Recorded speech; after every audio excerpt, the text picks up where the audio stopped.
Sore, maaf, selamat siang adik-adik. Selamat siang, dokter. Ya, mohon maaf ya, saya terlambat ya untuk masuk ke dalam Zoom-nya.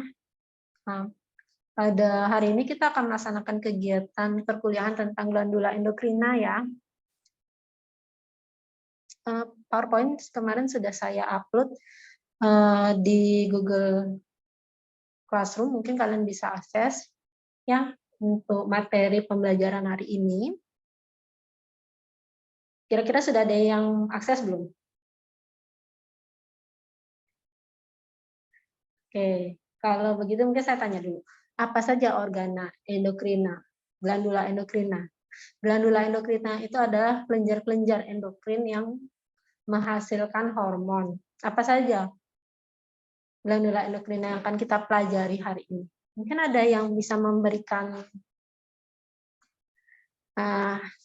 tanggapan. Ada? Izin mencoba menjawab, dokter. Silakan. Ya, jadi bagian dari endokrina itu ada hipotalamus, ada glandula pituitari, terus ada glandula tiroidia, terus ada glandula adrenal, ada juga pancreatic islets, terus ada pineal gland sama parathyroid gland. Iya. Ada lagi mungkin organ yang lain yang mungkin menghasilkan hormon selain itu?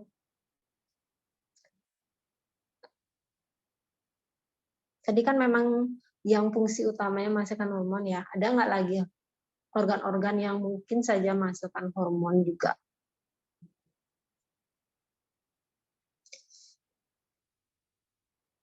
Mungkin dari organ reproduksi kita kan ada yang menghasilkan hormon. Apa contohnya?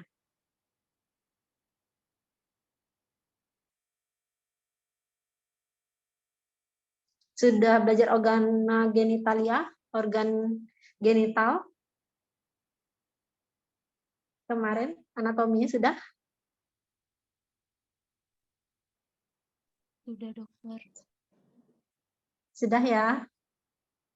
Izin menjawab, dokter, kalau untuk yang menghasilkan hormon pada organ reproduksi, misalnya pada pria itu testis, dokter, memproduksi hormon testosteron.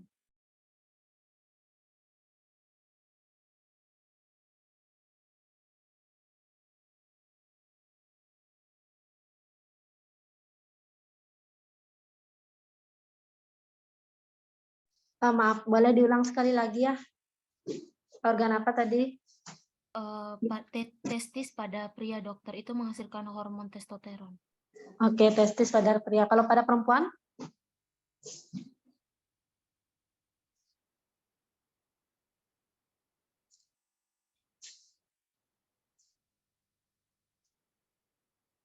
Yang menghasilkan estrogen? Ovarium, dokter. Ovarium.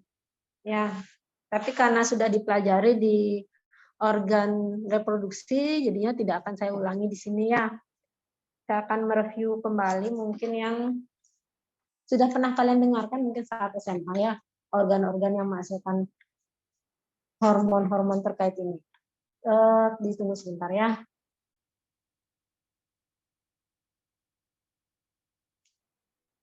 Saya menggunakan dua device ya karena saya lupa membawa kamera eksternal.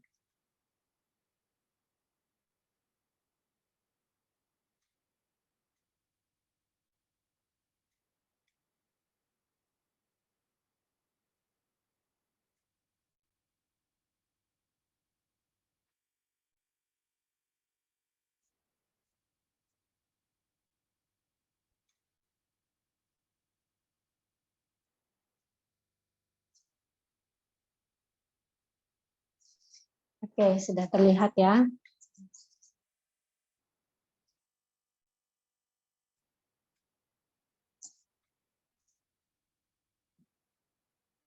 Saya izin memulai ya perkuliahannya ya.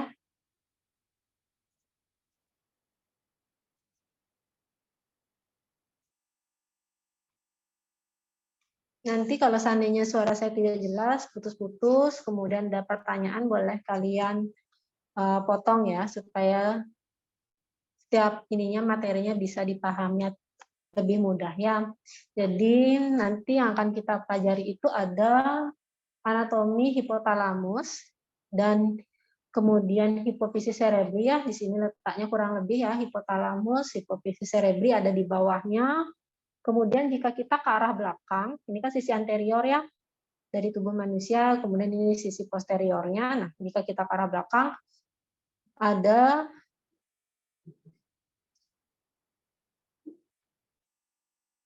glandula pinealis. Ya, kemudian ketiga hipotalamus, hipofisis cerebri, glandula pinealis, ketiganya ini merupakan bagian dari sistema nervosum sentral. Jadi di sistem saraf pusat letaknya. Lalu jika ini yang ada di daerah kepala atau regiocapitis. Kalau di daerah leher, regiocoli, itu kita bisa temukan adanya glandula tiroidea ya yang paling besar kelenjar yang menghasilkan hormonnya. Kemudian di bagian berdekatan masih dengan glandula tiroidea ada glandula paratiroidea. Ya, lalu turun ke bawah sebenarnya jantung ya core ini juga menghasilkan hormon. Ya, hormon-hormon yang fungsinya nanti mempengaruhi kelenjar kerja dari jantung itu sendiri. Tapi kita tidak akan pelajari ini di sini ya karena nanti akan dibahas di sistema kardiovaskular ya di fungsinya.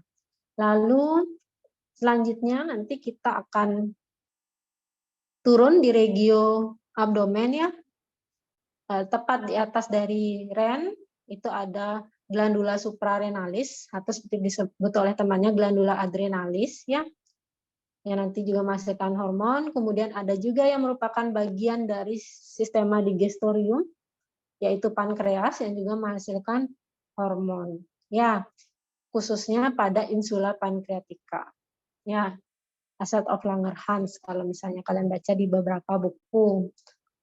Lalu jika kita masih turun ke bawah ada ovarium yang masuk di regio pelvis ya, kemudian ada testis pada laki-laki ya, nah itu juga menghasilkan hormon.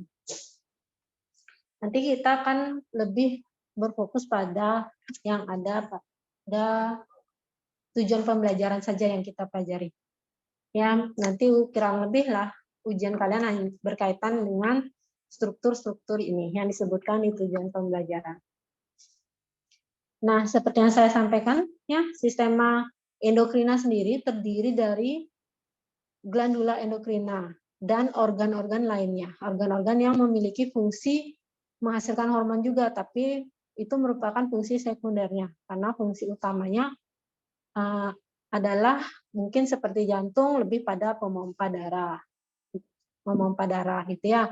Lalu timus ini sebenarnya fungsi utamanya adalah sistem imun, tempat maturasi dari sel-sel sel T begitu ya, tapi dia juga menghasilkan timosin. Kemudian juga jaringan lemak yang fungsinya menyimpan lemak, di sini juga menghasilkan hormon leptin. Dan lain sebagainya. Ini jadinya memiliki fungsi sekunder. Ya. Nah,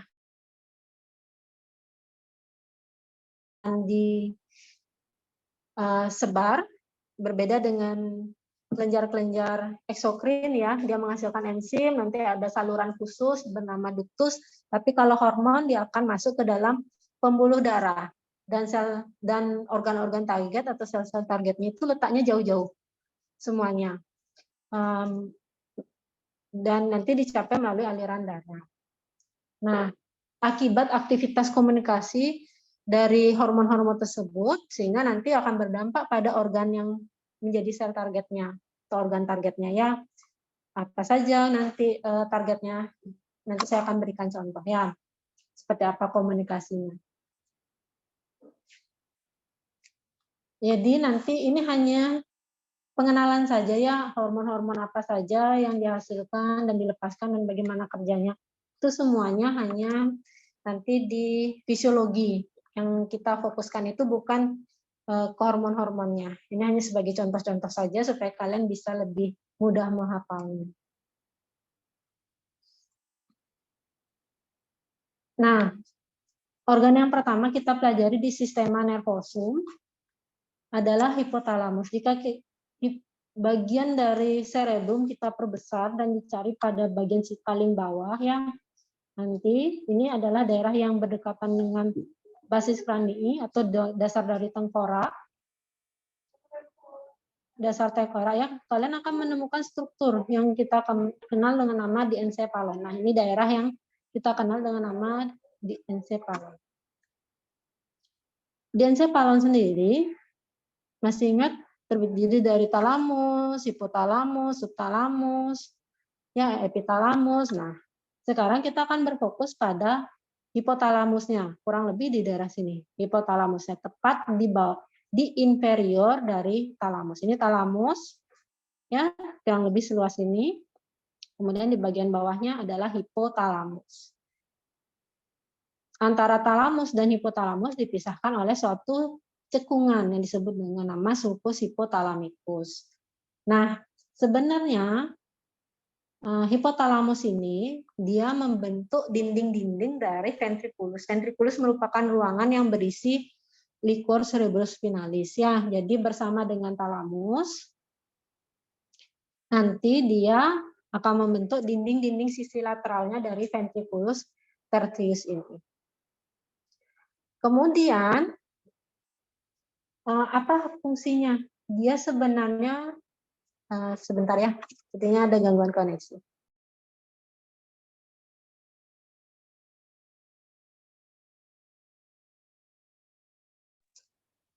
Tunggu sebentar ya. Jadi apa fungsi dari hipotalamus itu sendiri? Dia itu sebenarnya mengeluarkan hormon-hormon yang berkaitan dengan perangsangan, yaitu hormon releasing, namanya releasing hormon, merangsang untuk menghasilkan hormon berikutnya pada organ target, atau inhibiting hormon, yaitu menghambat suatu produksi hormon pada organ target. Itu fungsi dari hipotalamus. Jadi dia menghasilkan hormon, kemudian dikirimkan pada organ target, contohnya adalah hipofisis cerebri, begitu ya. Tapi contoh jika dicontohkan misalnya ini saya menghasilkan hormon releasing hormon, nah dikirimkan ke hipofisis cerebri. Kalau dia releasing berarti dia akan merangsang. Coba saya share sekali lagi ya.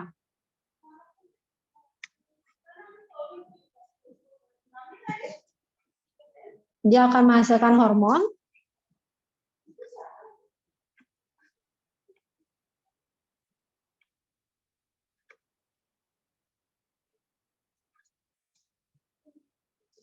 Nah ini hormon-hormon yang dihasilkan oleh hipotalamus ya. Jadi ada dua jenis, yaitu releasing hormon dan inhibiting hormon. Nanti dia akan menuju organ target, salah satunya di hipofisis cerebri atau pituitari. Nah, jika dia menghasilkan releasing hormon, dia akan memicu penghasilan hormon yang dihasilkan di glandula pituitari. Tapi kalau inhibiting hormon, maka ini akan terhambat. Kurang lebih begitu kerjasama antara hipotalamus dengan glandula pituitari. Nah, kita balik lagi ya ke slide tadi. Jika berdasarkan struktur anatomi, nanti dia akan terbagi menjadi 3 bagian, yaitu daerah yang dekat dengan chiasma optica, kita sebut dengan supraoptica di daerah anterior, ya.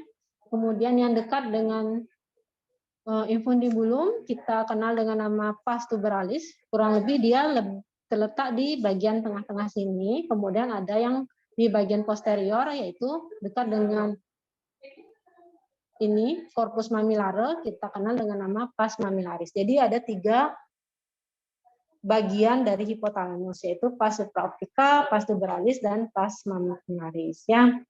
Nah, selain dia nanti fungsinya menghasilkan hormon-hormon yang nanti mempengaruhi organ target atau dikenal dengan sistem neuroendokrin nantinya ya, karena bekerja pada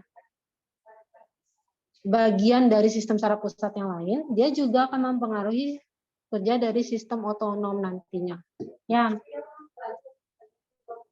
Tadi itu hipotalamus sebagai gambaran umum. Ada pertanyaan tidak untuk hipotalamus? Bisa dipahami ya?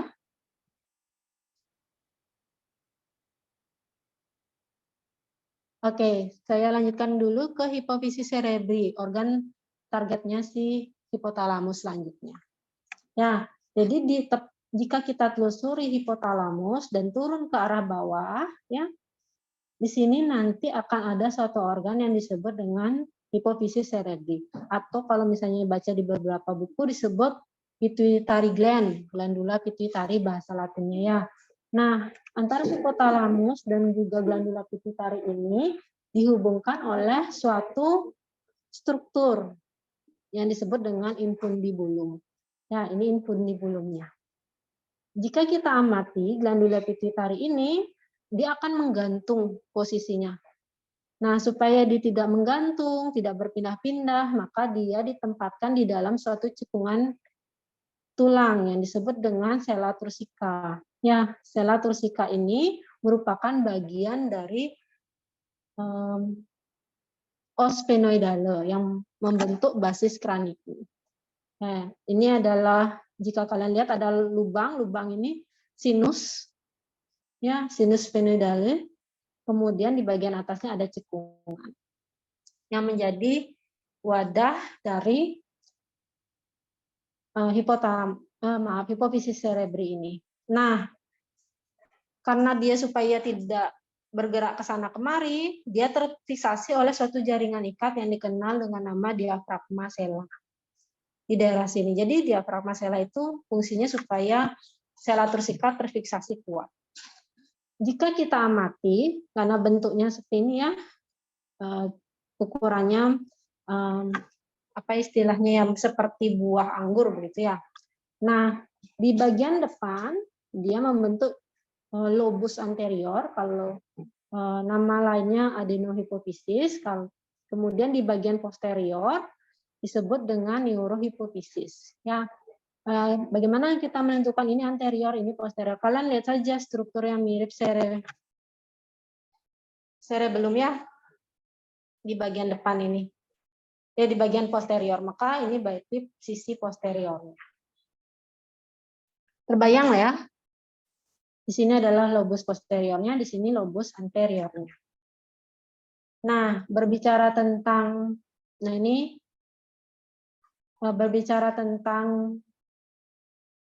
lobus anterior, jika kita perbesar lagi, sebenarnya dia terdiri dari 3 bagian utama, yaitu pars tuberalis. Ini ada infundibulum, tadi struktur yang menghubungkan hipotalamus dan hipofisis cerebri. Nah, di sini ada pars tuberalis yang mengelilingi infundibulum. Kemudian ke arah bawah, nanti jika kalian ikuti strukturnya, ada pars distalis yang lebih letaknya di anterior, dan ini merupakan bagian yang paling besar dari adenohipofisis. Kemudian di tengah-tengah yang mengisi antara pars distalis dengan bagian dari lobus posterior hipofisis cerebri, ada struktur yang lebih pucat warnanya yang disebut dengan pars intermedia. Ya, kalau dilihat dari ini gambarnya, dia lebih pars distalis. Nanti kalau dilihat di histologis dia lebih banyak bintik-bintiknya ya, karena ada banyak jenis sel di sana, sedangkan pars intermedia nanti akan warnanya lebih pucat daripada pars distalis. Tapi lobus posterior akan lebih putih karena dia hanya berupa serat-serat akson saja. Karena ada bintik-bintik seperti ini sebenarnya dibentuk dari berbagai macam jenis sel. Ada banyak sekali sel-sel di dalam adenohipofisis yang bervariasi dan memiliki fungsi yang berbeda-beda dalam menghasilkan hormon ya. Di mana hormon yang dihasilkan itu bergantung dari rangsangan hormon yang didapat dari hipotalamus ya, yaitu tadi releasing hormon maupun inhibiting hormon. Kemudian hormon-hormon yang sudah dihasilkan dari lobus anterior ini atau adenohipofisis ini nanti akan mempengaruhi kerja organ-organ target yang ada di bagian tubuh bagian bawah umumnya ya. Seperti misalnya di leher, di organ-organ yang ada di leher, kemudian di toraks, abdomen, dan lain sebagainya. Intinya dia akan menuju organ target yang ada di bawahnya. Bagaimana caranya? Melalui suatu sistem yang disebut dengan sistem portal. Nah, ini yang tadi saya tunjukkan contohnya ya. Jadi hipotalamus nanti akan melepaskan hormon. Saya contohkan hormon pertumbuhan ya, growth hormone. Nah, dia akan menghasilkan growth hormone, releasing hormone dulu di hipotalamus, kemudian turun ke adenophymosis karena dia adalah fungsinya merangsang supaya adenophymosis melakukan hormon pertumbuhan, maka kerjanya akan langsung menuju ke somatotrop, yaitu suatu sel yang ada di adenohipofisis. Terbentuklah hormon pertumbuhan. Biasanya kadar hormon pertumbuhan tinggi pada anak-anak sampai usia remaja ya.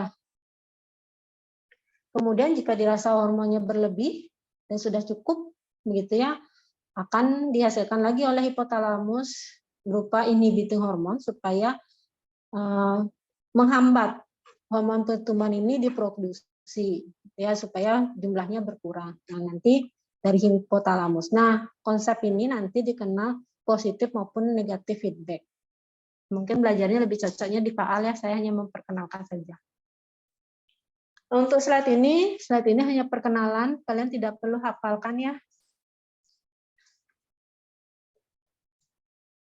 Yang perlu kalian pahami adalah slide yang ini. Bagaimana sistem portal atau aliran dari hormon-hormon yang sudah dihasilkan oleh glandula pituitari, khususnya pada lobus anterior ya. Nah, jadi pada umumnya arteri maupun arteri yang menyuplai dari glandula pituitari ini, selain dia nanti memberikan nutrisi, dia juga akan menerima hormon yang nanti hormon-hormon yang diproduksi dari glandula pituitari pada sisi lobus anterior ini akan diteruskan dibawa ke bagian tubuh yang lain melalui venanya. Jadi jika dibayangkan ya, jadi ada arteri hypophysalis ya, entah yang superior maupun yang inferior, nanti akan menyuplai kan. Kemudian ada hormon-hormon yang dihasilkan dari sel-sel ini. Melalui fleksusnya mereka akan membentuk suatu fleksus ya. Lalu dikeluarkanlah hormonnya, kemudian masuk ke pembuluh darah, dibawa menuju vena hypophysalis. Vena hypophysalis yang mana saja, yaitu vena hypophysalis posterior maupun vena hypophysalis anterior ya. Jadi ini adalah adanya konsep sistem portal ini ya. Jadi ada hubungan antara satu arteri maupun fleksusnya. Ada pertanyaan tidak sampai di sini?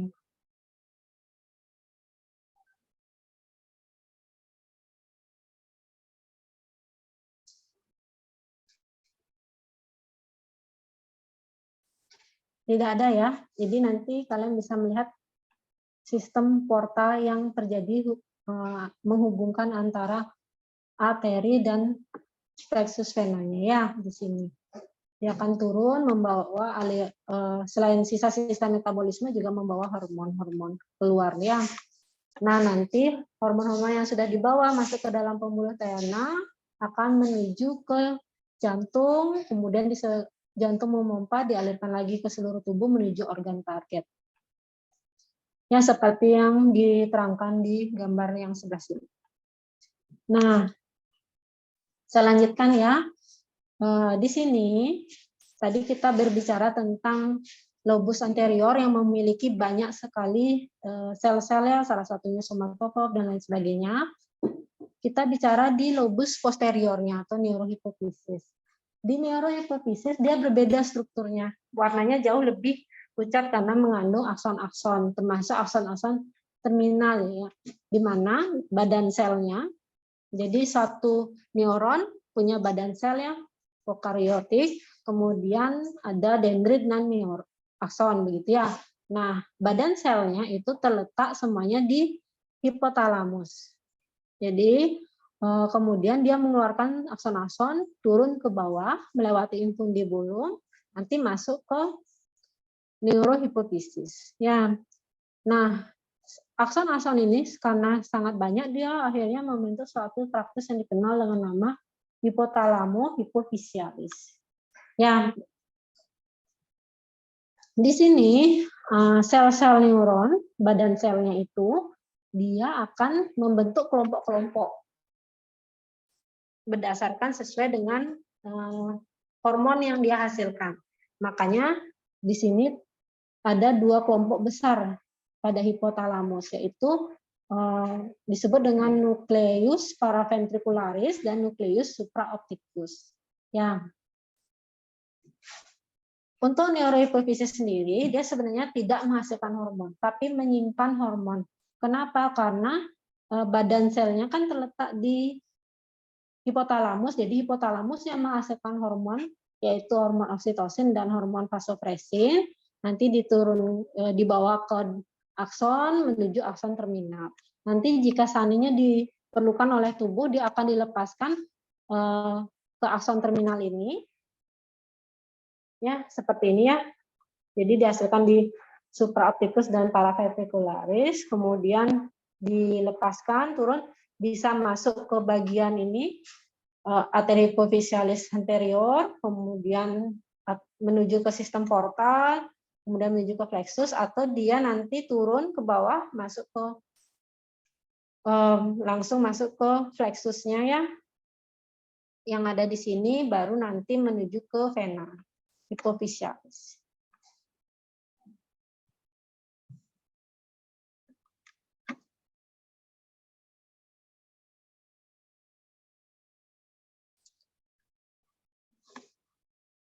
Untuk vaskularisasi dari kedua glandula anterior maupun glandula pituitari yang lobus anterior maupun posterior, itu kedua-duanya disuplai darahnya dari arteri hipofisialis superior dan inferior. Kemudian aliran darahnya akan dibawa balik ke jantung menuju vena hipofisialis anterior dan posterior ya.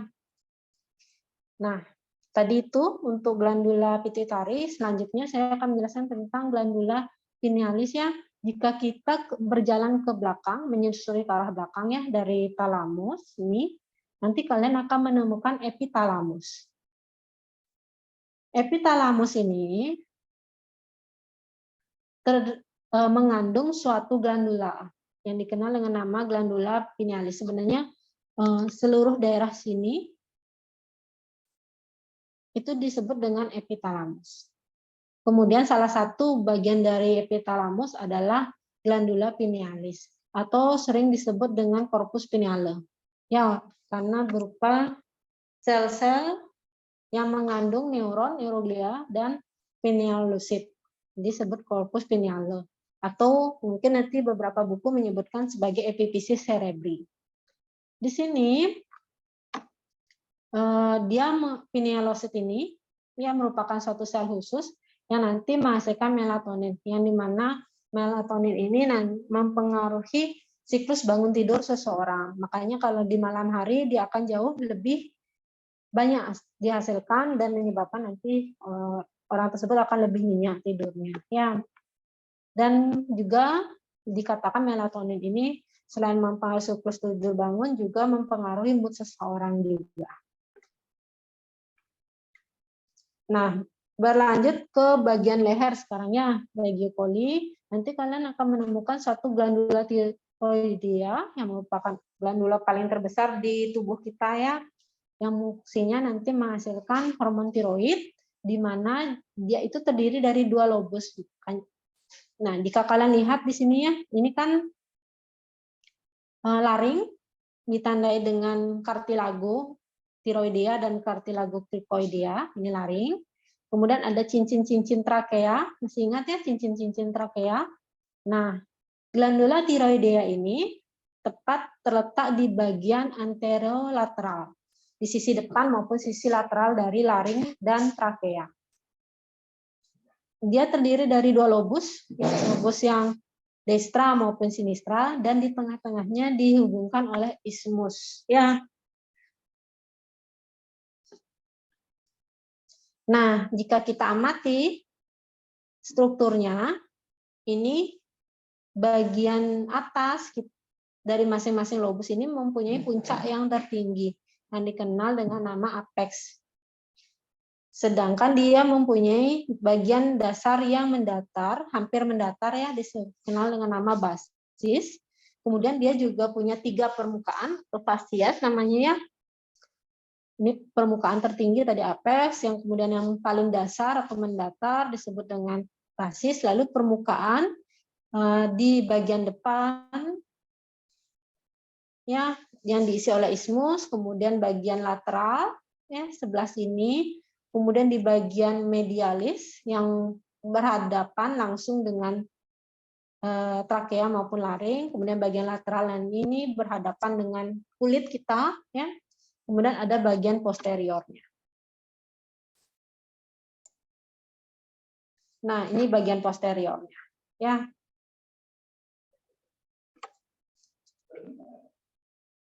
Nah, kadang-kadang beberapa orang nanti akan ada juga lobus piramidalis. Ini tidak semua orang punya ya.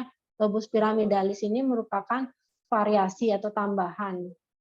Atau bisa juga dikenal dengan tambah nama jaringan tiroidea aksesoria.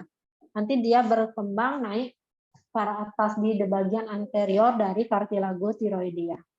Di sini jika kalian melihat dari sisi bagian posterior, akan berjalan suatu nervus, di mana ini merupakan cabang dari nervus vagus, kemudian selain dia turun ke bawah, ini ada juga cabang nervus vagus yang naik ke atas, yang nanti akan menyuplai laring, sehingga nanti laring itu akan membuka dan menutup kita nanti fungsinya menghasilkan suara juga ya.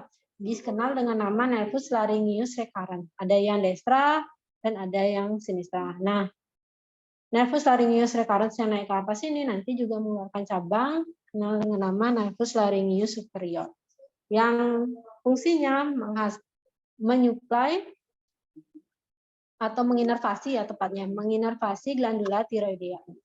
Ya.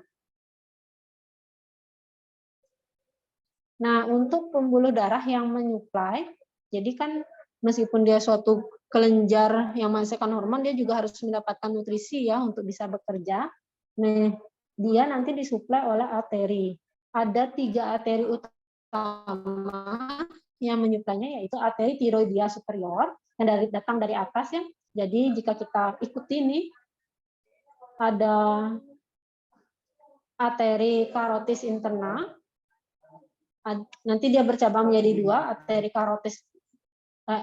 arteri carotis communis nanti bercabang menjadi 2, yaitu arteri carotis externa yang menyuplai terutama daerah wajah kita, dan ada arteri carotis interna yang fungsi utamanya lebih banyak menyuplai ke daerah otak begitu ya. Jadi arteri carotis externa sebelum dia menyuplai ke daerah wajah, dia mengeluarkan cabangnya, yaitu arteri tiroidea inferior.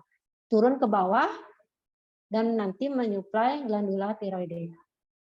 Lalu ada juga arteri tiroidea inferior, yang di mana arteri tiroidea inferior ini berasal dari arteri subclavia. Jadi ini adalah arteri subclavia, ya sisi kanan dan kiri, yang nanti menyuplai bagian-bagian tangan kita, lalu mengeluarkan cabang pertama, yaitu truncus tirocervicalis. Truncus tirocervicalis inilah mengeluarkan cabang arteri tiroidea inferior. Jadi dia akan menyuplai bagian sisi bawah. Ya. Kemudian ada juga arteri tiroidea ima. Arteri tiroidea ima ini merupakan arteri variasi ya, tidak selalu ada pada setiap orang. Biasanya letaknya lebih di tengah-tengah dia ya, cuman di gambar ini tidak ada. Lalu untuk aliran darah venanya, jadi darah-darah tersebut kembali ke vena-vena, yaitu vena tiroidea superior, vena tiroidea media, superior yang ke arah atas, kemudian inferior yang ke arah bawah, kemudian ada vena tiroidea media ya, yang di tengah-tengah. di mana semuanya nanti akan menuju ke vena brachiocephalica ya. Kemudian untuk inervasinya dia disuplai oleh sistem saraf otonom yang simpatis diinervasi dari truncus sympathicus pars cervicalis, sedangkan yang parasimpatis diinervasi dari nervus vagus ya, yang merupakan cabang dari nervus laryngeus superior tadi. Nervus vagusnya ya memberikan cabang itu. Kemudian untuk drainase limfatikusnya, jadi sistem-sistem imunitasnya itu nanti yang berada di sekitar dari glandula tiroidea ada nodus lymphaticus retrocalis, nodus lymphaticus paratrachealis, dan nodus lymphaticus prelaryngealis. Ini sekedar tahu saja ya. Jadi kan ada cairan limfatikus yang dihasilkan nanti menuju ke 3 nodus ini. Apa fungsinya nodus limfatikus ini? Ada yang tahu? Kemarin sudah belajar sistema limfoidea belum?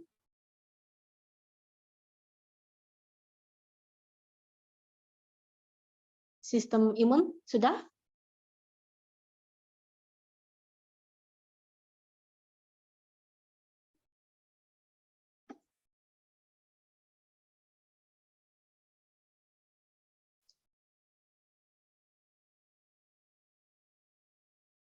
Oke, jadi nodus limfatikus ini, jadi kan sel-sel pada dasarnya dia akan menghasilkan sisa-sisa metabolisme. Ada yang berukuran kecil, ada yang berukuran besar. Kalau berukuran kecil dia masuk pembuluh darah, vena, ya. Kalau di ukurannya besar-besar tidak bisa menembus pori-pori dari vena, dia akan masuk ke vena, bukan vena ya, vasa limfatika, pembuluh darah limfe, begitu ya. Termasuk nanti patogen dan lain sebagainya. Nah, fungsinya nodus limfatikus ini nanti adalah berkaitan dengan sistem imun. Jadi cairan limfatikus tersebut yang mengandung sistem metabolisme termasuk patogen di sini nanti akan dilakukan penyaringan. Ya, ada nodus limfatikus pretrachealis, nanti bertahap lagi menuju paratrachealis, bertahap lagi menuju prelaryngealis, menuju lagi nodus limfatikus cervicalis profundus dan superficialis. Jadi cairan limfatikus itu sebenarnya berkali-kali disaring supaya patogen, bakteri, begitu ya, infeksi bakteri, virus dan lain sebagainya itu nanti tidak mudah menyebar di dalam tubuh secara sistemik ya sebelum nanti masuk ke pembuluh darah utama. Kita lanjutkan ke organ berikutnya.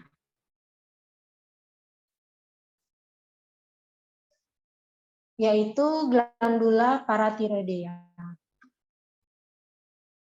Glandula paratiroidea ini sebenarnya ukurannya jauh lebih kecil.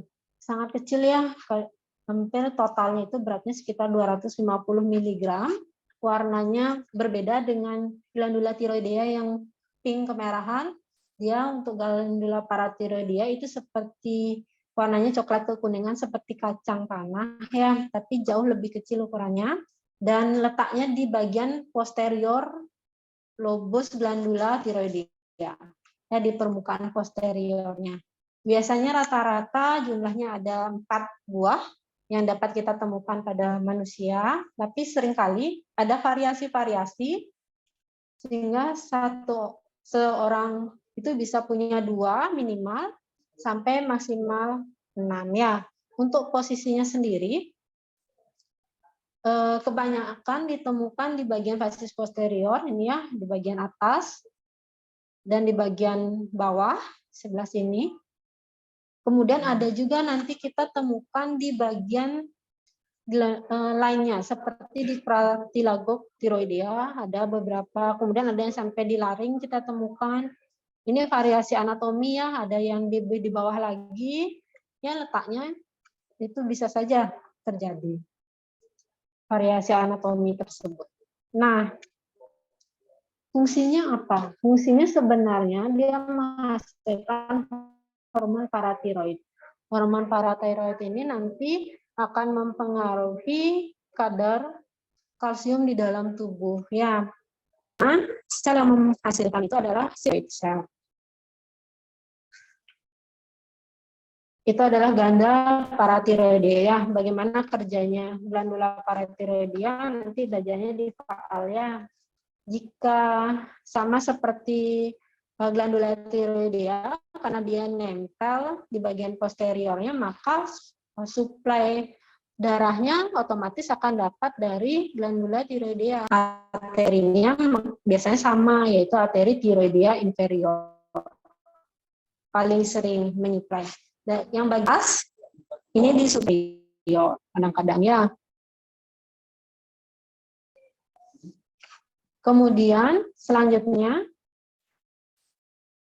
untuk aliran limfatikusnya, nanti dia menuju ke nodus limfatikus cervicalis profundus dan nodus limfatikus paratrachealis. Kemudian untuk inervasinya nanti disuplai, ini sama ya, dia mendapatkan suplai sistem saraf otonom, baik itu dari simpatis maupun parasimpatis. Untuk simpatisnya dari pas cervicalis untuk simpatikus ya, nanti sifatnya adalah lebih banyak kepada bekerjanya di pembuluh darahnya. Lalu untuk yang parasimpatisnya nanti dapatnya dari nervus vagus ketika dia berjalan ke arah atas ya, dari nervus laryngeus recurrens ini. Nanti naik ke atas juga menyuplai dari glandula paratiroidea. Lalu selanjutnya glandula suprarenal atau dikenal dengan nama glandula adrenalis. Di sini warnanya lebih kekuningan dibandingkan dari ren ya, lebih kemerahan ren. Nah, dia letaknya rem ini di bagian atas kita kenal dengan nama polus ya, polus superior, di bagian bawah dikenal dengan polus inferior. Ini polusnya ya. Nah, polus di mana glandula suprarenalis ini terletak yaitu di polus superior dari ren. Jika kita amati itu sebenarnya antara ren dan glandula suprarenalis itu dibungkus oleh kapsula adiposa. Jadi dia terpisah.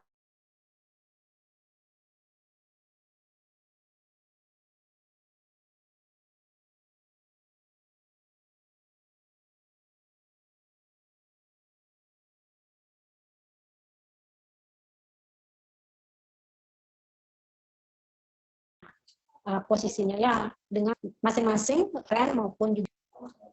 Kemudian itu glandula suprarenalisnya itu berbeda-beda bentuknya karena untuk glandula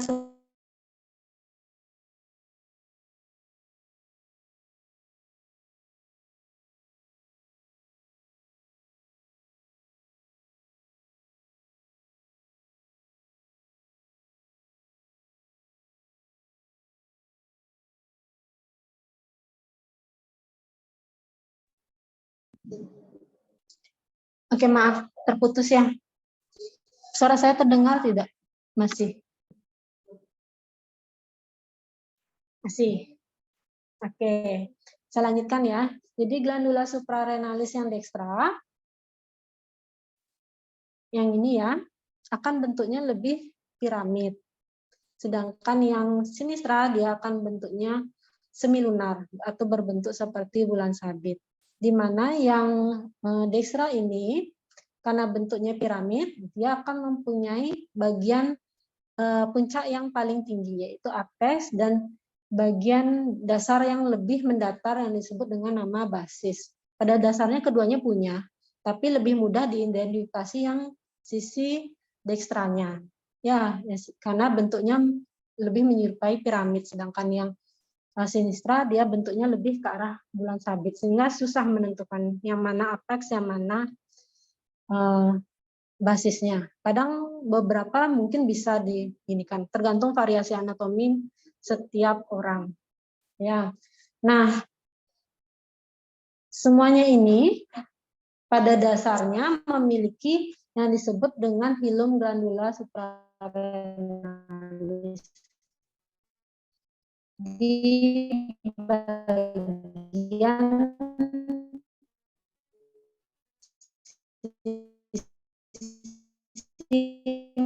medialnya, di sebelah sininya.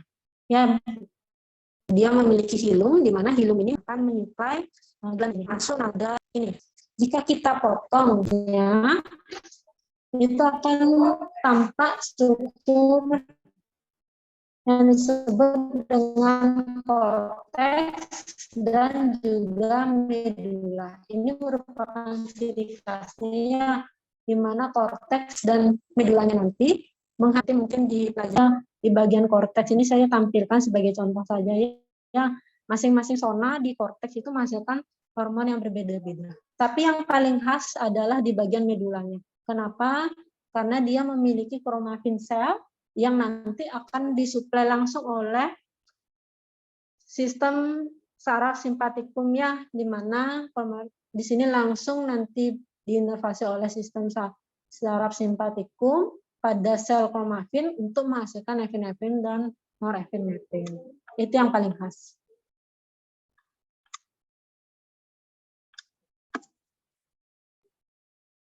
Untuk vaskularisasinya sendiri, dia ini disuplai oleh 3 pembuluh darah arteri suprarenalis, yaitu arteri suprarenalis superior, ini ya arteri suprarenalis superior, di mana asal muasal dari arteri ini yaitu adalah arteri plenica inferior. Jadi aorta abdominalis mengeluarkan arteri plenica inferior, kemudian mengeluarkan cabang yaitu arteri suprarenalis superior menuju ke arah atas dari glandula suprarenalis. Kemudian di samping itu juga aorta abdominalis mengeluarkan cabang langsung menuju ke glandulanya yaitu arteri suprarenalis media. Ya, langsung dia menyuplai. Ada juga arteri renalis baik destra maupun sinistra, selain menyuplai ren ginjal ya, naik ke atas menuju arteri suprarenalis inferior menuju ke arah glandula suprarenalis.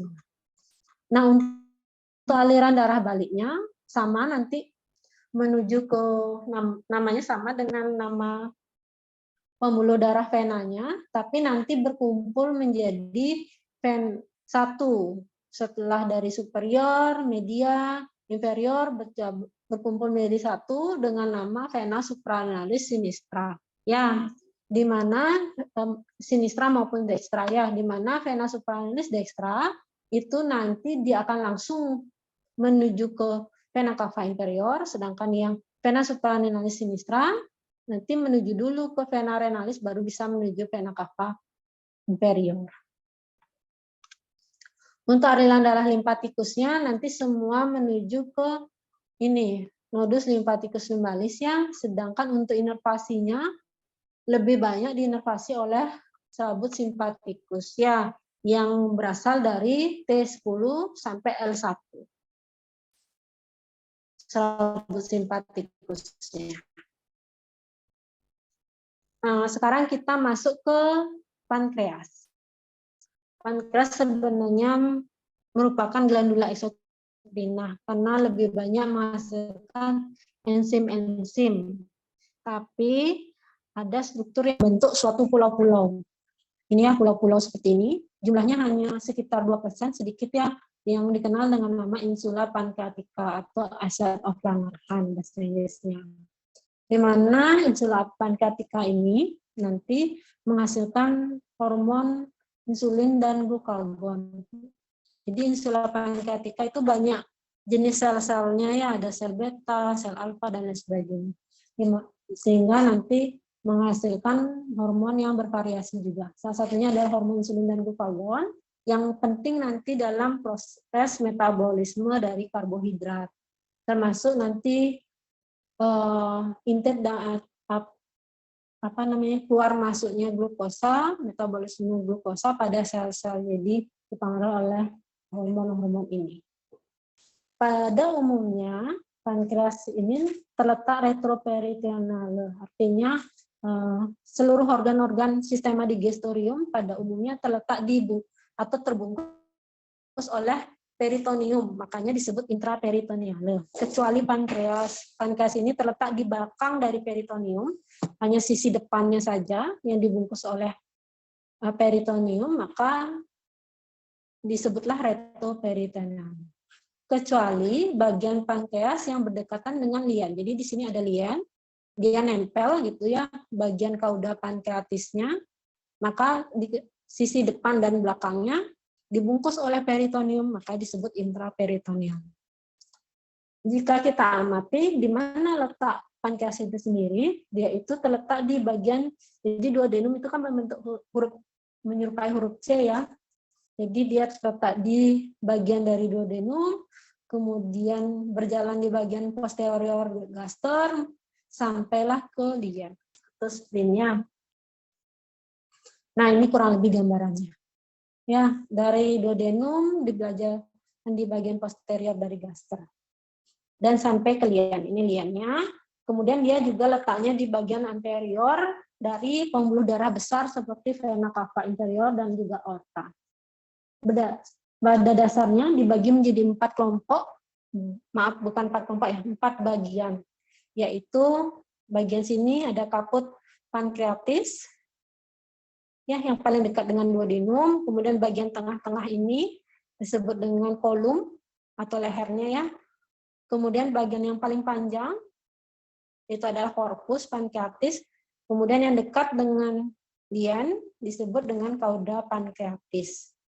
Ada daerah yang dari ini kaput ini pankreatis memanjang ke bawah ya, disebut dengan processus uncinatus. Pada umumnya, arteri yang menyuplai dari pankreas ini ada arteri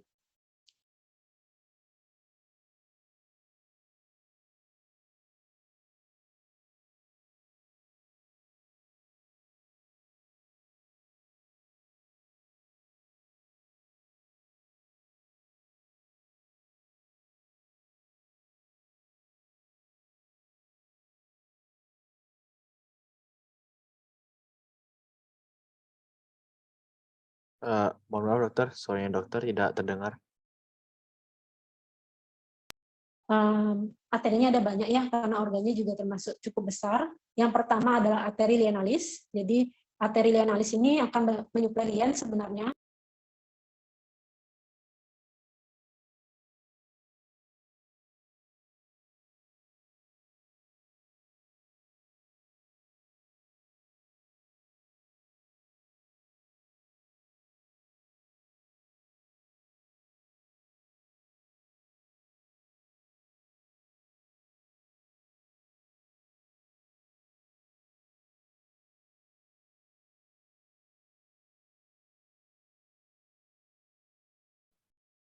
Maaf ya, terpotong tadi, terpotong di mana ya?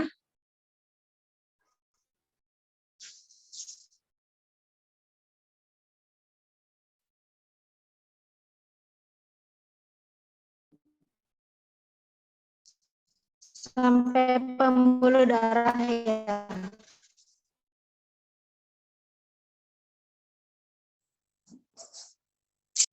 Sampai pembuluh darah ya, tadi terpotongnya ya.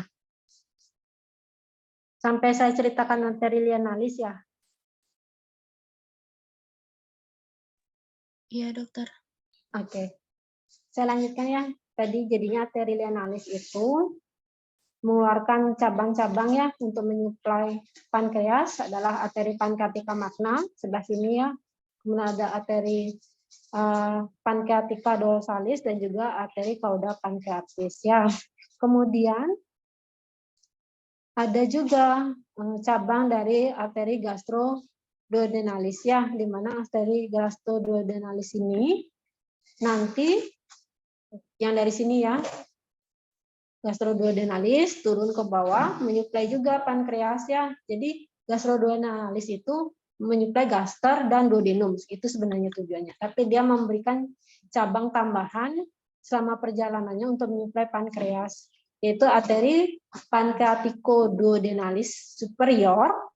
Nah, ya superior, karena dia berjalan di depan dan di belakang pankreas, makanya ada dikenal dengan nama arteri pancreatico-duodenalis superior anterior jika di daerah depan, kemudian jika ke belakang dari pankreas, arteri pancreatico-duodenalis superior posterior. Kebayang ya? Terbayang ya?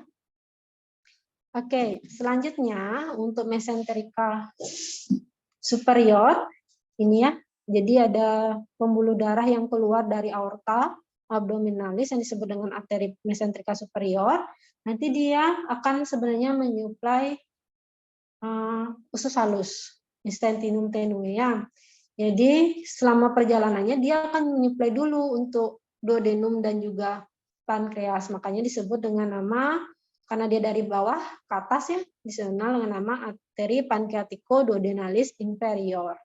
Ya, ini sama juga jika dia berjalan di depan disebut dengan arteri pancreatico-duodenalis inferior anterior. Jika ke arah belakang disebut dengan arteri pancreatico-duodenalis inferior posterior. Untuk pembuluh darahnya nanti namanya sama dengan vena-venanya. Salah.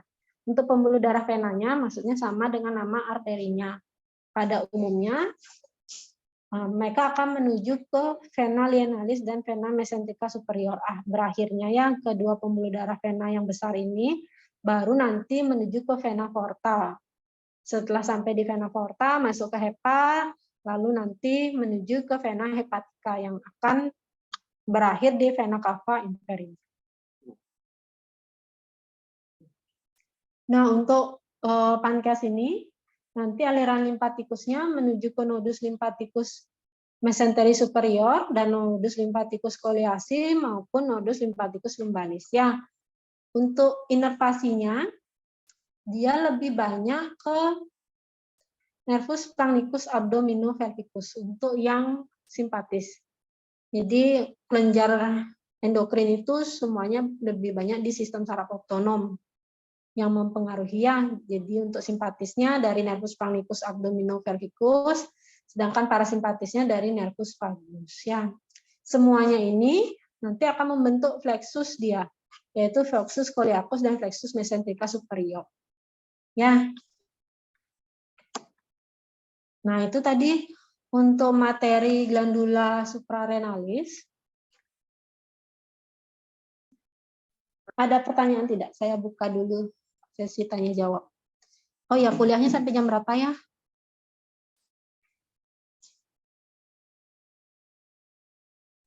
Izin jawab dokter sampai 14.40 dokter.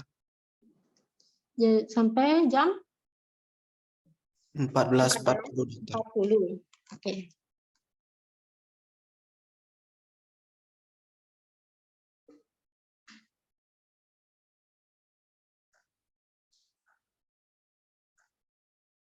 Oke. Gimana? Ada pertanyaan tidak? Sebelum saya memberikan tes untuk kalian sebagai bayangan ujian.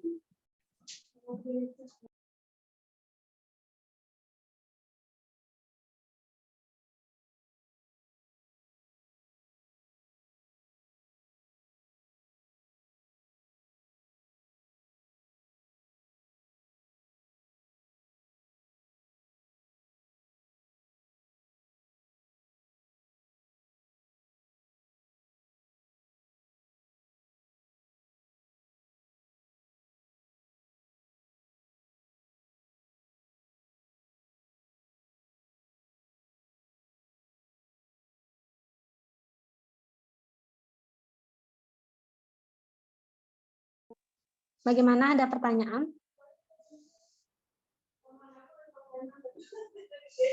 Tidak ada?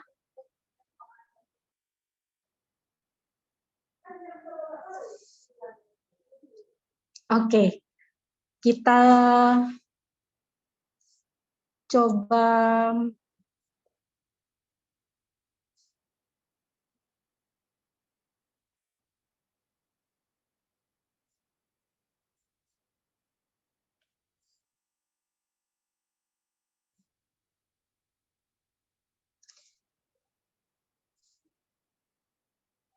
sebentar ya.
Sudah terlihat?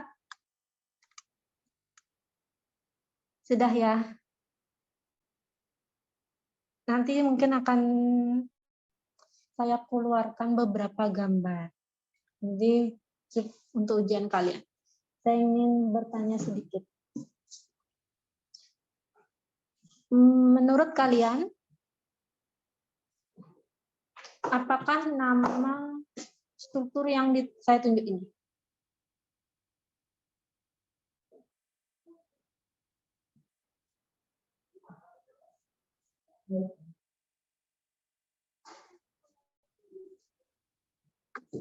Ada yang bisa jawab enggak? Yang ini.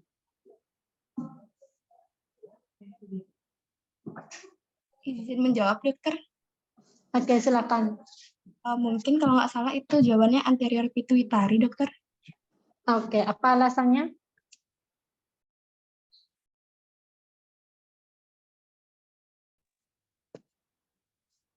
Bisa dijelaskan tidak apa alasannya? Yang warnanya lebih gelap ini ya, coklat. Iya, dokter. Mungkin untuk alasan saya kurang tahu, dokter. Oke. Ada yang lain tidak? Mau memberikan Siap, tambah dokter. tadi? Ya, silakan. Ya, kalau dari Dava itu posterior pituitary lobe itu pituitary. ya, itu kan letaknya di belakang, dokter. Oke. Ya, saya setuju sama Dava ya. Jadi gambarnya biasanya akan diberikan satu seperti ini. Nah, kemudian kalian harus mengidentifikasi mana sisi anterior dan posterior. Ini adalah sisi posterior karena ada struktur yang disebut dengan nama cerebellum ya. Kemudian di bagian anteriornya biasanya tonjolan ini, kalau ada tonjolan seperti ini disebut dengan chiasma opticum ya.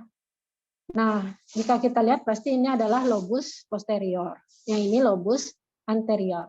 Dan ini apakah nama struktur yang menghubungkan hipotalamus dan hipofisis cerebri ini? Ada yang masih ingat tadi berdasarkan kuliah struktur yang menghubungkannya apa? Izin menjawab, dokter. Apa? Infudium, dokter. Infundibulum. Ya, itu sering menjadi pertanyaan biasanya. Oke, struktur berikutnya.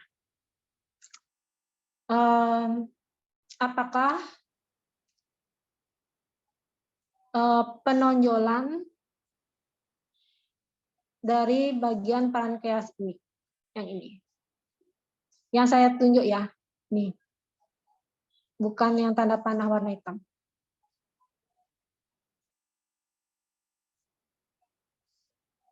Ada yang bisa jawab tidak? Berdasarkan kuliah tadi.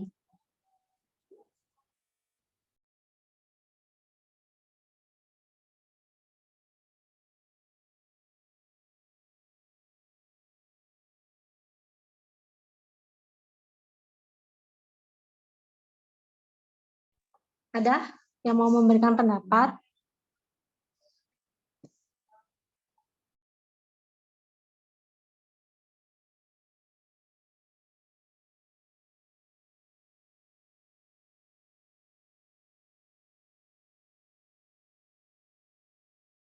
Ini berkaitan dengan bagian-bagian pankreas ya. Apakah daerah yang ini yang menjadi penonjolan dari pankreas ini? Nama bagiannya.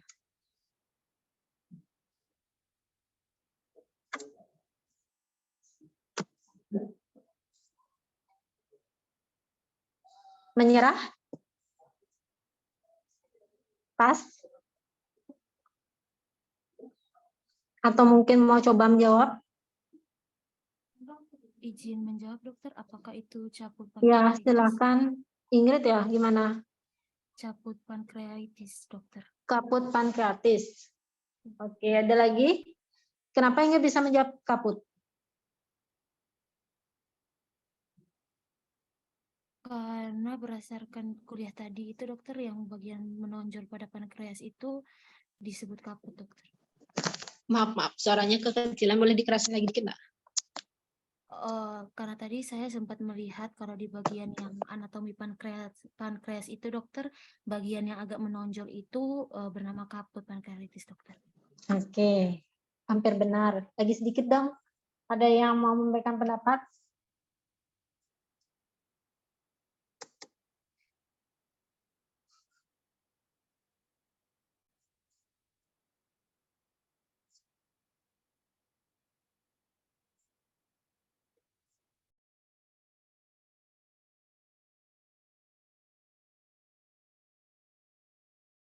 Saya jelaskan sedikit ya. Jadi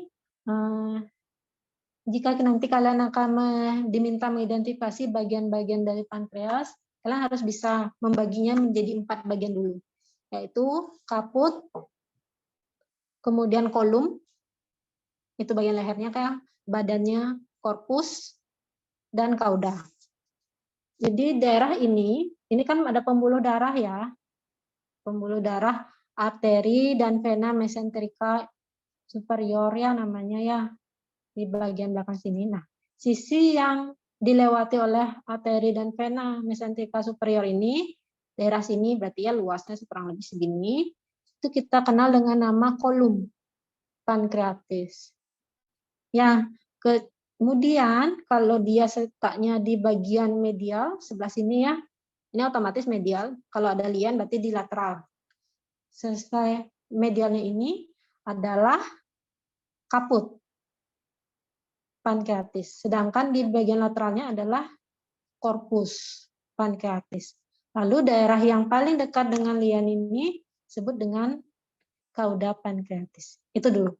Tapi yang saya tanyakan adalah tonjolannya dari pankreasnya ini. Jadi dia itu menonjol ke arah bawah. Tadi saya sebut dengan nama processus uncinatus. Ya, masih ingat kan saya tunjukkan di gambar kuliah processus uncinatus. Nah ini dia, sekurang lebih tonjolan sekecil inilah disebut dengan processus uncinatus ya. Oke. Apa saja pembuluh darah yang menyuplai pankreas? Yang ini dah yang tadi jalan ke arah di atasnya pankreas. Apa namanya yang menuju ke spleen?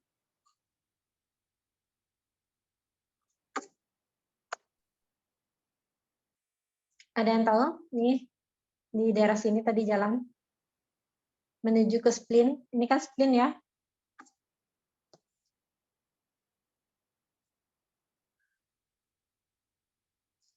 Spleen atau lian, arteri apakah itu?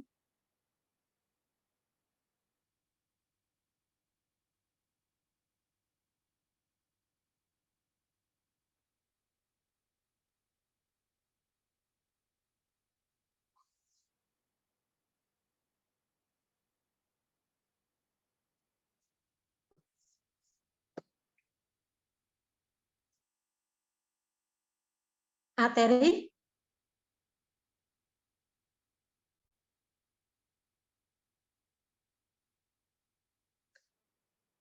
Arteri lienalis. Ya, dia kan jalannya tepat di bagian atas dari pankreas menuju ke lien. Makanya disebut arteri lienalis. Ya, kemudian nanti dia mengeluarkan pembuluh darah yang akan menyuplai pankreas. Apa saja cabang dari arteri lienalis yang menyuplai pankreas? Coba disebutkan.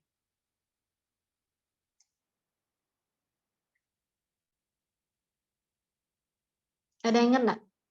Izin menjawab dokter. Ya, silakan. Cabang dari arteri lienalis itu kalau tidak salah pankreatika magna, cauda pankreatika, dan pankreatika dorsalis tuh. Benar ya. Nah, itu tadi. Kebayang ya bagaimana cara belajarnya ya? Jadi kalian harus lihat juga, saat belajar harus lihat juga gambarnya. Di mana sih letak arterinya supaya terbayang nanti. Kalau pertanyaannya, oh arterinya jalannya di atas dari pankreas berarti itu arteri lienalis ya. Kalau dia datang dari bawah atas di sini sisi menuju ke duodenum kemudian turun berarti itu mungkin arteri pankreatiko duodenalis ya arah sini. Ya, dari yang superior. Kalau dari bawah ya berarti yang inferior. Ya, sekarang berjalannya di depan atau di belakang, gitu ya. Bisa memberikan nama anterior dan posterior. Kemudian ini. Tadi saya bicara tentang glandula endokrina yang ada di leher ya. Jika kalian amati ini adalah glandula tiroidea, ya, apakah struktur yang menghubungkan antara yang sisi kanan dan kiri? Yang saya tunjuk ini. Izin menjawab, dokter. Silakan. Ismus. Apa? Ismus, ya. Kemudian seringkali beberapa variasi dia ada tambahan yang naik ke atas. Apakah ini?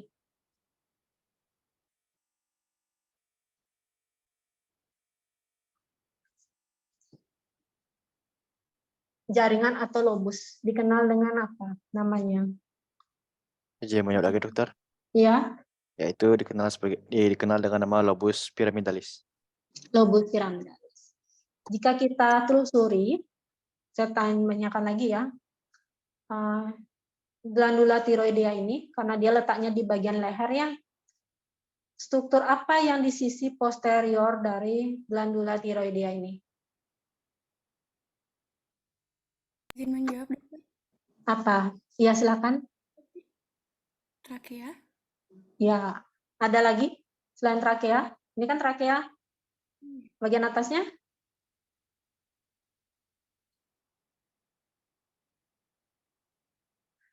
Apa? Sebelum trakea apa? Izin menjawab, dokter. Laring, dokter. Laringan, ya benar.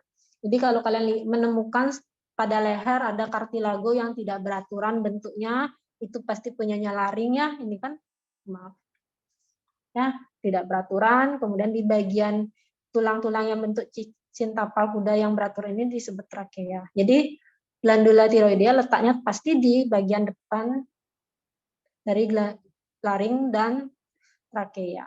Ya. Nah, di bagian mana kita bisa menemukan glandula paratiroidea?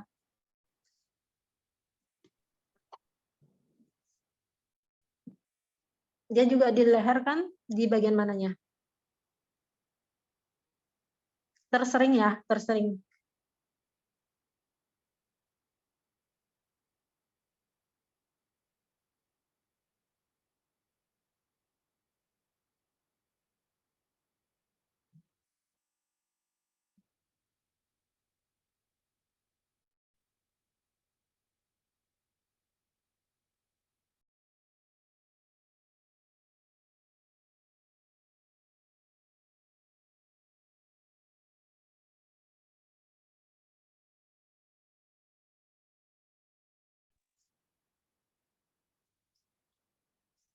Ini di bagian mana ini? Ini glandula paratiroidea yang kecil-kecil.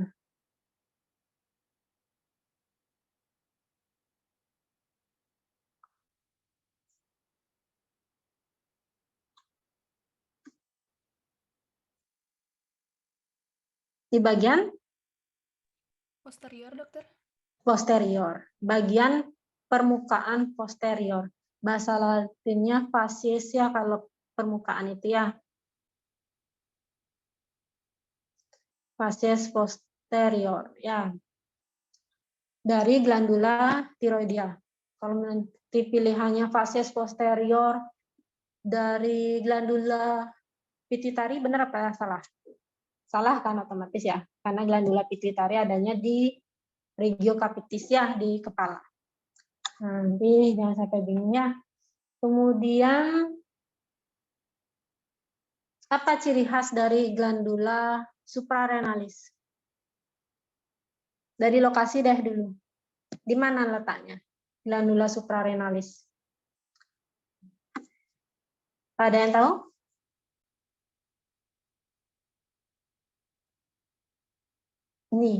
Ini deh, saya kasih clue.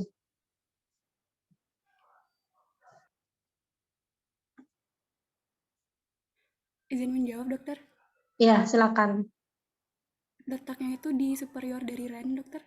Superior dari len, atau lebih lengkapnya polus superior Ren ya. Oke. Apa lagi ciri khasnya dari glandula suprarenalis? Berukuran kecil dan berwarna kekuningan, dokter. Kecil, warna kekuningan, oke. Ada lagi? Dia punya ismus enggak?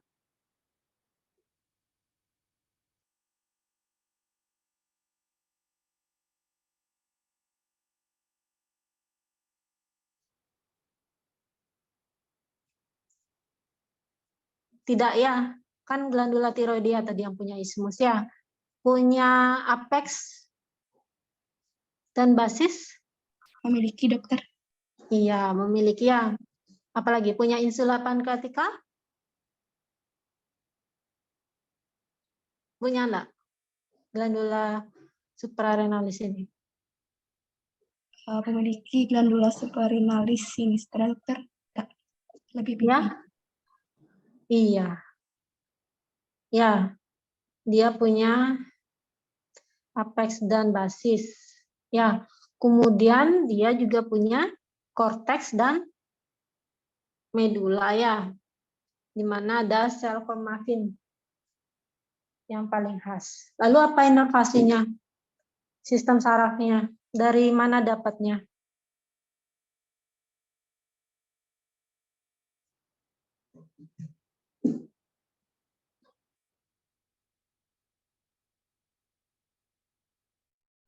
Oke, dari mana? Ingat ya, pegang ya, glandula endokrina itu pasti sistem saraf otonom. Sekarang simpatisnya apa, parasimpatisnya apa. Tapi untuk glandula suprarenalis, dia hanya simpatis saja. Dari mana? Izin menjawab, dokter. Hmm, Dari serabut simpatikus T10 sampai L1. Oke, T10 sampai L1 ya. Jadi kalau kalian hafal tinggi dari ginjal itu T10 sampai T12 ya kalau nggak salah. Ya, maka serabut simpatikusnya pasti setinggi level itu juga. Ya, T10 sampai atau T11-12 sampai L1 kadang. Tergantung letak dari masing-masing tren kan tingginya beda-beda. Kebayang ya? Oke, gambar yang terakhir dah. Kira-kira glandula endokrina apa yang ada di bagian sini?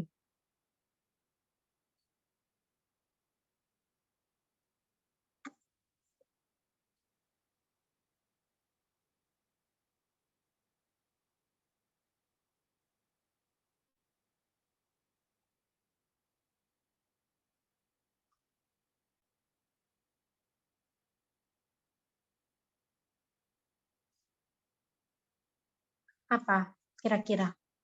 Glandula pituitari, dokter. Glandula? Pituitari. Ya? Pituitari, dokter.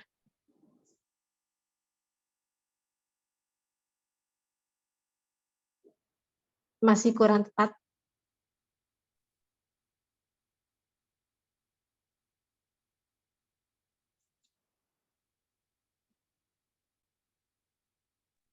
Glandula pinealis, dok.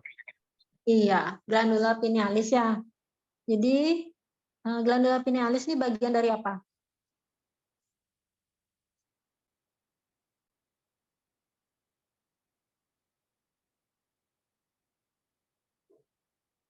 Bagian dari Epitalamus, dokter. epitalamus ya. Nah, kalian harus ingat epitalamus itu pasti di bagian posterior dari talamus. Jadi talamus di bagian belakang ada epitalamus, kalau di bagian bawahnya ada hipotalamus. Ya, jangan sampai tertukar-tukar. Di bawahnya hipotalamus pasti ada glandula pituitari ya. Cuman ini glandula pituitarinya terpotong ya. Di sini hanya ada infundibulum saja. Ya, yang kelihatan. Sudah terbayang? Bicara tentang glandula pituitari, pembuluh darah apa yang menyuplai glandula pituitari?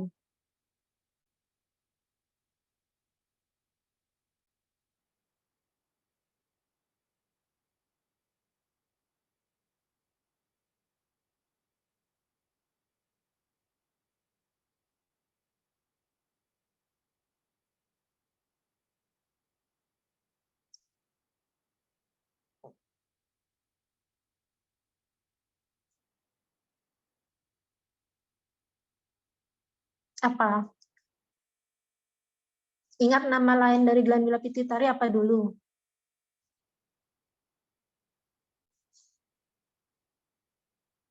Maka pembuluh darahnya akan sama dengan nama itu. Hypophysis cerebri, dokter? Iya, nama lainnya hipofisis cerebri, otomatis nama pembuluh darah arterinya yang menyuplai arteria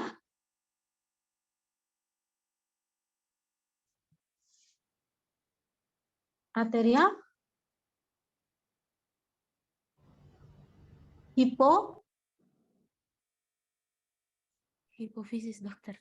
hipofisi, karena dia arteria, belakangnya pasti lis ya, hipofisialis.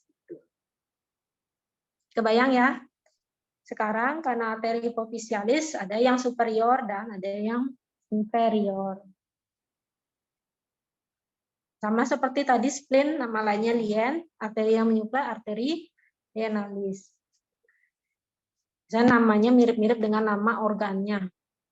Ya, yang disuplai. Oke, kurang lebih seperti itu yang akan ditanyakan saat ujian ya. Ada pertanyaan tidak? Oke, satu pertanyaan terakhir deh. Apa bedanya adenohipofisis dan neurohipofisis?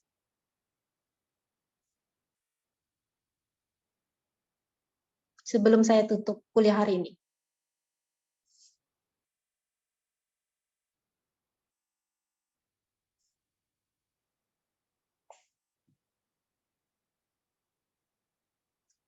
Apa bedanya lobus anterior dari glandula pituitari dan lobus posterior dari glandula pituitari?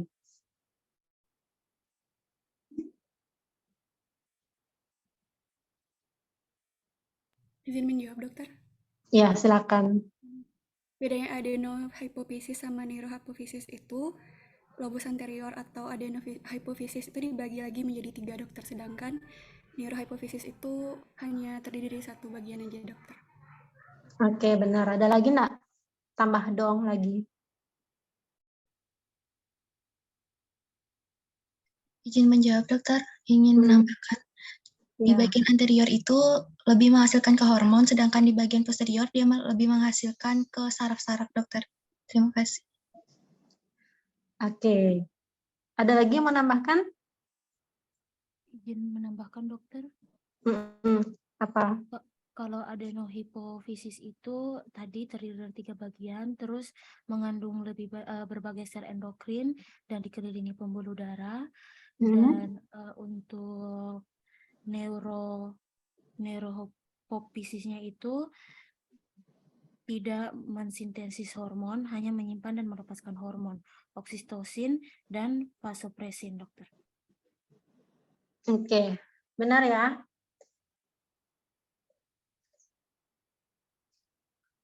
Paling lengkap ingat ya. Oke.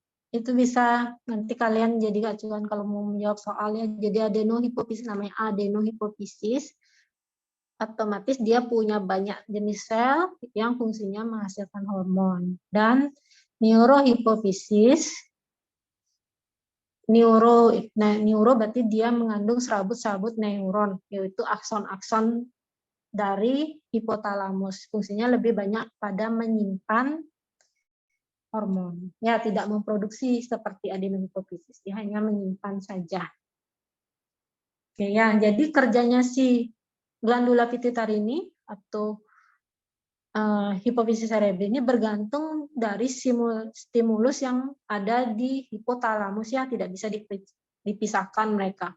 Jadi kalau hipotalamus mengeluarkan hormon yang merangsang, releasing hormon, maka dia akan menghasilkan hormon di glandula pituitarinya. Kalau dia menghasilkan hormon yang menghambat, inhibiting hormon yang dihasilkan jenisnya, maka hormon yang ada di glandula pituitari akan dihambat produksi. Itu ya. Jadi mereka tidak bisa saling terpisahkan. Sudah cukup kuliah hari ini? Sudah lebih paham tentang glandula endokrina? Nanti fungsinya bisa dipelajari di histologi sama di fisiologi ya. Ada pertanyaan tidak?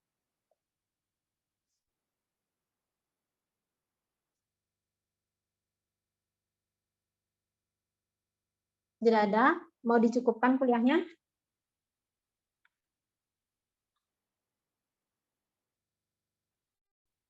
Bagaimana? Saya kembalikan ke adik-adik sekalian.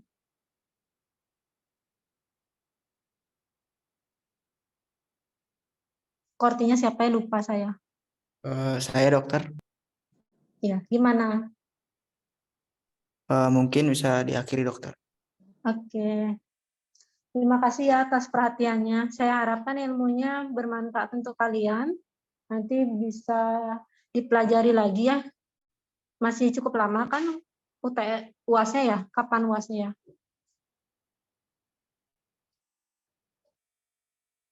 Masih lama kan ya?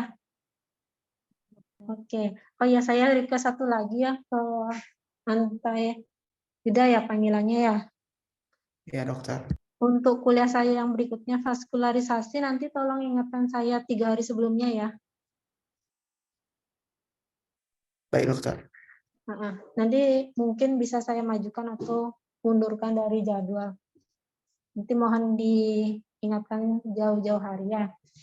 Terima kasih ya atas perhatiannya. Sampai ketemu di kesempatan berikutnya ya. Selamat sore, selamat istirahat. Selamat sore dokter. Terima kasih dokter. Terima kasih, dokter. Terima kasih dokter. Saya izin live ya.